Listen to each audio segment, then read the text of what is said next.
घमंडी ससुराल की। रमा को शादी के बाद भी पढ़ाई लिखाई का बड़ा ही शौक था। वो टीचर बनना चाहती थी। रमा का ससुराल शहर के सबसे अमीर घरों में से एक था, पर साथ ही उसके ससुराल वालों को अपने बिजनेस और पैसों का बड़ा ही घमंड था।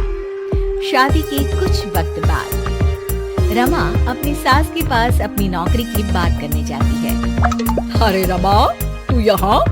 क्या हुआ? सब ठीक तो है ना? जी मम्मी जी, सब ठीक है। मम्मी जी, आपसे कुछ बात करनी थी। अरे रमा, अब तू बात करने को भी पूछेगी क्या? बोल पगली, जो भी बोलना है। मम्मी जी, अब तो शादी को काफी समय भी हो गया है और घर में सभी काम के लिए नौकर लगे हैं। मैं सारा दिन घर पर बोर हो जाती हूँ मम्मी जी। मैं नौकरी करना चाहती हूँ।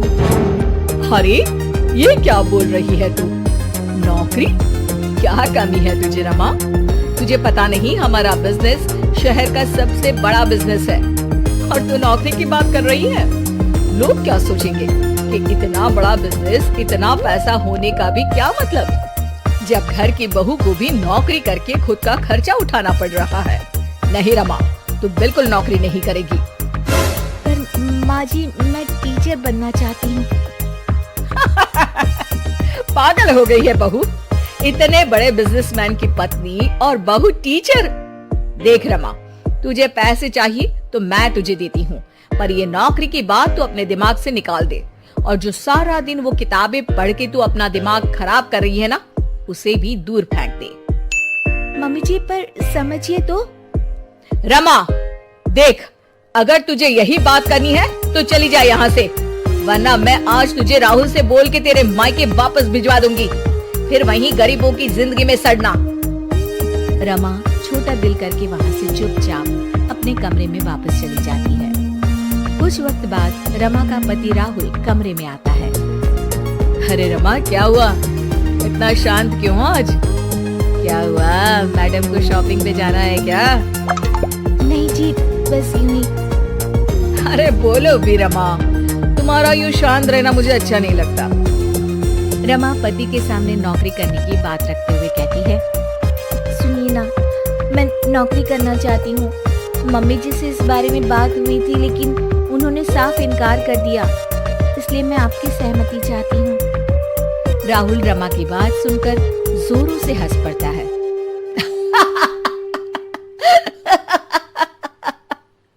अरे रमा, तुम पागल तो नहीं हो गई हो? तुम्हें नौकरी करनी है।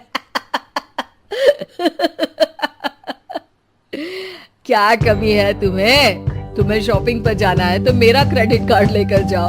और वैसे भी तुम एक अमीर बिजनेसमैन की पत्नी हो, तुम भी ना रमा। रमा राहुल के सामने नौकरी करने की जिद करती है। पर सुनिए तो, मैं नौकरी पैसों के लिए नहीं, अपने लिए करना चाहती हूँ।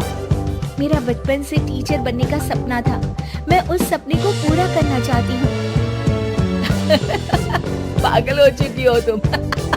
बिल्कुल पागल। राहुल भी माँ की भाषा बोलता है और रमा के सपनों का मजाक उड़ाकर सो जाता है। रमा फिर से अपना दिल छोटा करके सो जाती है।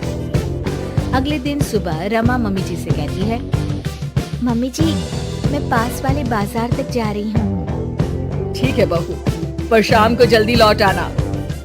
जी मम्मी जी। रमा सामान लेने मार्केट जाती है, तभी उसे रास्ते में एक पोस्टर दिखता है जिस पर लिखा होता है, टीचर की जरूरत है। रमा उसे देख बहुत खुश हो जाती है और बिना सोचे वहाँ चली जाती है। अब सुनिए, मैंने बाहर आपका पोस्टर दिखा, टीचर की जरूरत है, तो इसीलिए मैं अंदर चली आई। अरे मैडम, आप तो कोई बड़े परिवार से लगती है।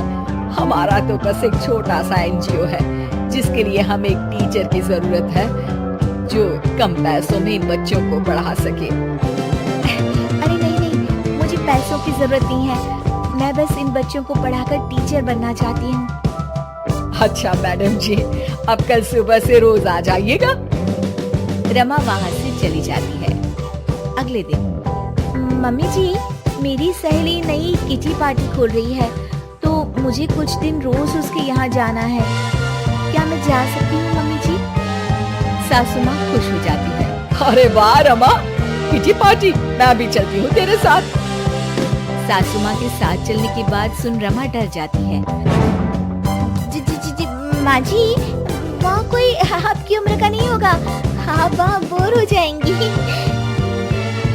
अच्छा ठीक है बहू, तू जा, पर शाम को वक्त से आ जाना। हाँ। रमा सासू माँ से झूठ बोल बच्चों को पढ़ाने निकल जाती है। वक्त बीतता चला जाता है और कई दिनों तक यही सिलसिला चलता रहता है। एक दिन अचानक, अरे ये रमा के कमरे में कॉपी और पेन, ये तो बच्चों की कॉपी लगती है। रमा, ओ रमा, तेरे कमरे में ये बच्चों की कॉपी और पेन कहां से आया? रमा डरती हुई वहां आती है।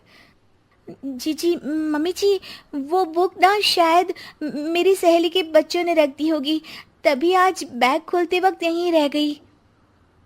सासू माँ रमा की बात सुन शक में आ जाती है। अगले दिन जब रमा घर से बच्चों को पढ़ाने निकलती है तो सासू माँ रमा का पीछा करती है। अचानक सासू माँ रमा को स्कूल में रंगे हाथों पकड़ लेती है। ओह माय गॉड, तो ये थी तेरी किटी पार्टी। मेरे तो करम ही फूट गए जो ऐसी बहू मिली।